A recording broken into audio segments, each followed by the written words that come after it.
醒来会比较激烈。为确诊康复者开特别门诊，正是因为 Omicron 疫情造成长新冠后遗症的人已经突破3位数。有人会喘，更多人是频繁咳嗽，身体比较疲倦啊，头晕重啊。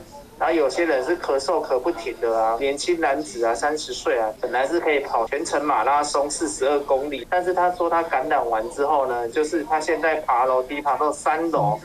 就会觉得喘。这一次 Omicron 长新冠患者症状跟 Delta 大不同 ，Omicron 多是频繁咳嗽以及异常疲倦、会喘，而去年的 Alpha、Delta 变异株容易发生肺炎、喉咙长期干痒以及不可逆的肺纤维化。若有频繁胸闷、喉咙痛，赶紧就医。国外研究，全球超过5亿确诊者中有20%的人有长新冠症状，女性影响较男性大，65岁以上长者更是每4人就有1人。新冠的问题应该会因为台湾的气候状况而会比预期来的高。